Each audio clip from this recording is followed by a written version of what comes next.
my friends, it's Danny, and if you love healthy comfort food, but you also want to stay aligned with your healthy eating goals, then this recipe is for you.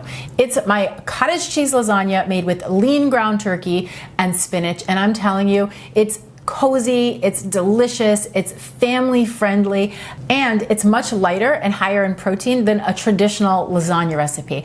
One serving packs in 38 grams of protein. So this is like high protein comfort food at its best, and it would make a beautiful, healthy weeknight dinner. It's also delicious when you make it ahead of time, so you might want to add this one to your meal prep, and I'm super excited to share it with you. So first things first, here's what we're gonna do.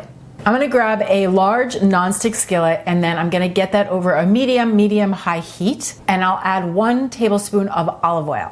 Now, once that olive oil starts to heat up, I'm tossing in 6 cloves of chopped garlic. Now I used 6 fat cloves of garlic because this is a hearty lasagna recipe and you really want to infuse that garlic flavor throughout. So I know it sounds like a lot of garlic, but just trust me with this one. I like to give the garlic just a tiny pinch of salt, let it pull out some of the liquid, and we're just looking to saute it for about a minute. The goal is for it to become fragrant and a little bit tender, but you're not looking to brown the garlic. So if you notice your garlic getting very brown, then your heat may be too high, in which case you would just turn it down a bit and add a splash of water to the pan to cool it off, because once you burn the garlic, you got to take the whole thing from the top. Then into the pan goes 1 pound of lean ground turkey. Now I find the extra lean ground turkey, while it is very lean, it tends to be very dry. But the regular lean, which is a 93-7 split, is a good balance because you're still getting a little bit of fat, but it's not very heavy, and you're still getting a good amount of protein. You have to remember that the higher the fat content in your meat,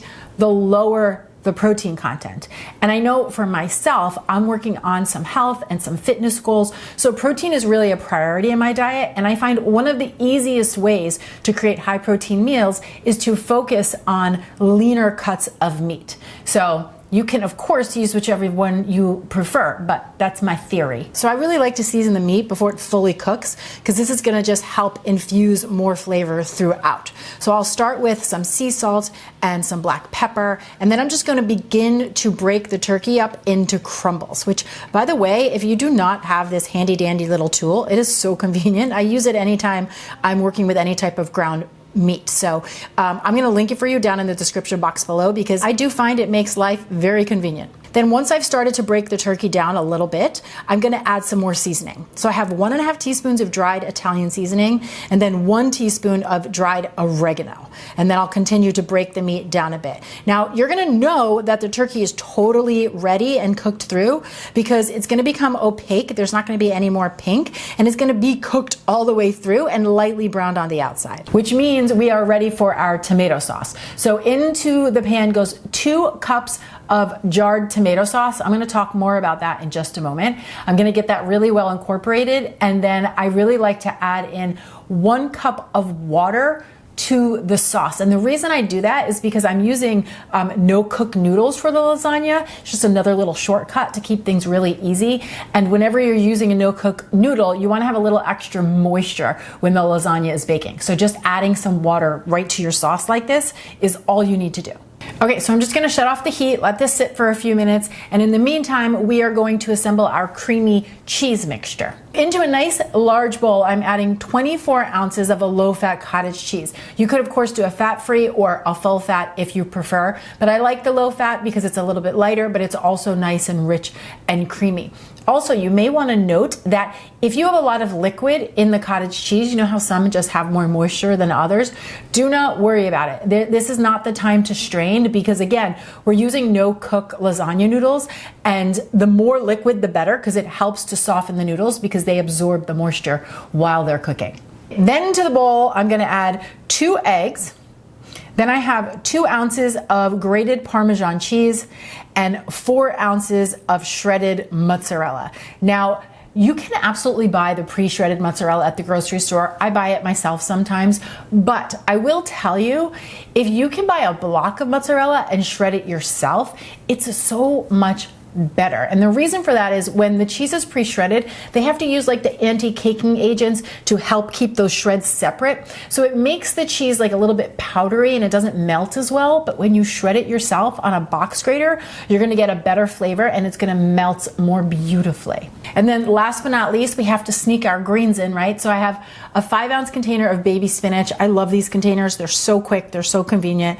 I'm just gonna give that a rough chop and then get that into my bowl, and we're gonna get this all mixed together. You're gonna see that this looks like a lot of spinach, but once you're done mixing it up, it's actually the perfect balance. So now for the fun part, we are going to assemble our lasagna. So you're gonna start with a 9 by 13 inch pan. This could be a glass pan. I'm using a ceramic pan. I like to spray it with a little bit of cooking spray, or you could use a little bit of olive oil and just rub that around the bottom, make sure nothing sticks. And then we're gonna add a cup of that jarred tomato sauce to the bottom of the pan and just spread it out to create a nice thin layer. Now, when it comes to jarred store-bought tomato sauces, I try to look for brands that have 4 grams of sugar or less. It can be a little bit tricky to find. Sometimes I will extend that to 5 grams because there are some brands that I just like. So for example, this Michael's of Brooklyn is a fantastic jarred tomato sauce in my humble opinion. And a half a cup of it has 4 grams of sugar and 45 calories. So it's a little bit lighter for tomato sauce. I also really like the brand Victoria. Now this one has 5 grams of sugar. It has a little tiny bit more fat, and a half a cup is 70 calories. So these would both be great options from the grocery store. I am very curious, do you have a favorite jarred tomato sauce that you buy at the grocery store? If so, do me a favor and share it down in the comment section below so I can try it. Okay, then we're gonna layer our lasagna noodles. Now, as I mentioned before, I'm using oven-ready lasagna noodles, which means you don't need to cook them in advance. This is really like such a great shortcut. I've never used them before making this recipe, and I have to tell you, I became a fast fan. If you're looking for ease and convenience, it's definitely worth a try. So you're gonna need an 8 or a 9 ounce box, and you're gonna layer the noodles on the bottom. These are what mine look like. This is the shape. So I put 3 on the bottom. You notice there's a little bit of space in between. Do not worry about that. It all comes together when the lasagna cooks. You really don't want to overlap the lasagna noodles because then they don't cook at the same rate. So I find this works just perfectly fine, okay? Then we are going to layer on our ingredients. So I'm going to take 1/3 of that cheese mixture, and we're just gonna plop that around over the lasagna noodles, and then I like to gently spread it about. And then I'm gonna take 1/3 of that meat and tomato sauce mixture, and that's gonna go right over the top of that, okay? So you just spread it out, get it nice and even. Again, this really is the fun part. I find it to be very relaxing. Okay, then we're gonna layer on 3 more lasagna noodles, and we're going to repeat. We're gonna do the cheese mixture, and then we're gonna do the meat mixture, and then we've got another layer of the noodles, cheese, meat, and then the final topping, we're gonna put 3 more noodles over the top. So just as a quick side note, you need 12 noodles in total.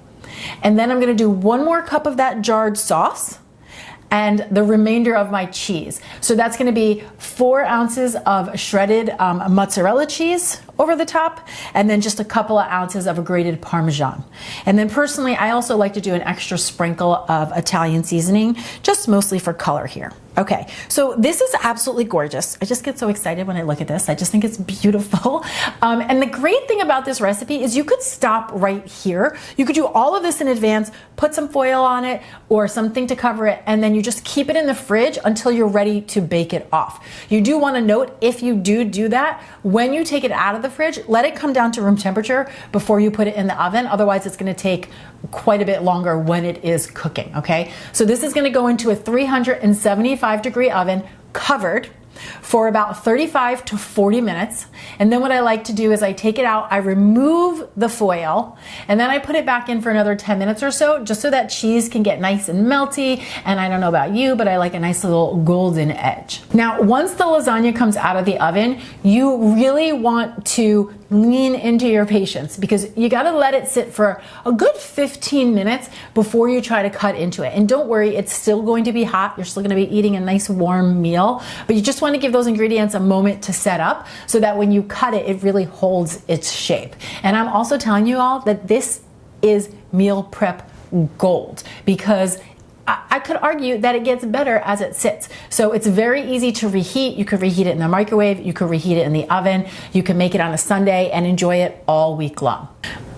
I am telling you, this is so good. It's lighter, but it's still really hearty, and it's creamy, and it just checks all of those comfort food boxes. This, again, it's high protein comfort food at its best, and I am so excited for you to give it a try. So if you're looking for a healthy weeknight dinner or a fantastic family meal that you could make for a Sunday dinner or add to your weekend meal prep, this is the one. And I'm very excited to hear what you think. So as always, come on down to the comments below and let me know. And if you love easy, healthy dinner ideas just like this, then you are most definitely going to want to check this recipe out next.